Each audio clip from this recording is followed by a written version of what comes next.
In the United States and Canada, as in most countries, people like to invite guests to their homes, but sometimes misunderstandings occur and embarrassing things happen. Everyone seems to have a story about a difficult situation involving a guest. We're going to look at some of those stories today, then ask people what they would do in these sticky situations.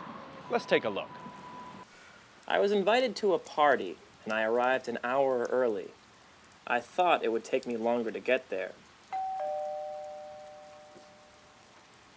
Well, Rebecca came to the door wearing sweatpants and an old t-shirt. Hi. Oh, hi. Rebecca, am I too early? You're the first one. I'm the first one. I could hear the shower running in the background, and of course, not a single guest was there. Wow. Well, we asked some people about what they would have done in this situation. What would I have done? I would have pretended to have an errand to run in the neighborhood, like going to the drugstore, the grocery store, and then I would have told her I'd come back later.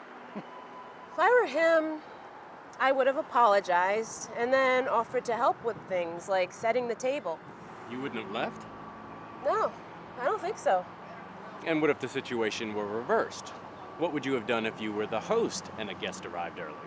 If I were the host, same thing really. I would have invited him in and put him to work. What would you have done? Now let's take a look at another predicament. I invited my boss and her husband to dinner the other night. We had a great time, but she just wouldn't leave. By midnight, my husband and I were so exhausted. Finally, my husband fell asleep at the table. My boss was very embarrassed when she realized it was so late. I just never know what to do when a guest won't go home.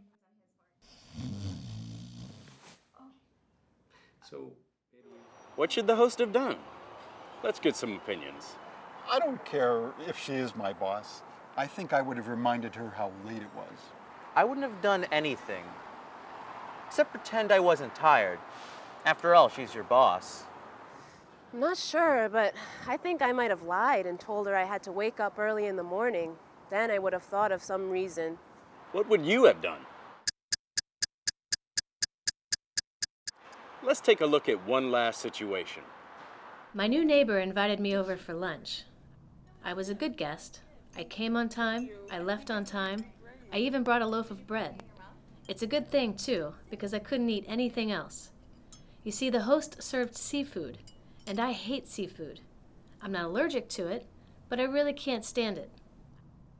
I probably hurt her feelings, but what should I have done? What should the guest have done? Let's see what the people we talked with had to say. I think I would have lied and told the host that I was allergic to seafood. I think you should eat whatever the host makes, even if you don't like it. I mean, if someone goes to all the trouble to cook you something, it's rude not to eat it. You know, I had a similar experience once. I served a dish with tomatoes in it to someone who was allergic to them. He broke out in a rash. It was terrible. Now, when I invite people to dinner, I tell them what I'm planning to make sure that they can eat it. The host in that situation should have asked her guests about food allergies and food preferences before she planned the menu. What would you have done? We've heard a number of practical solutions to some difficult guest situations. Now you should be ready for anything.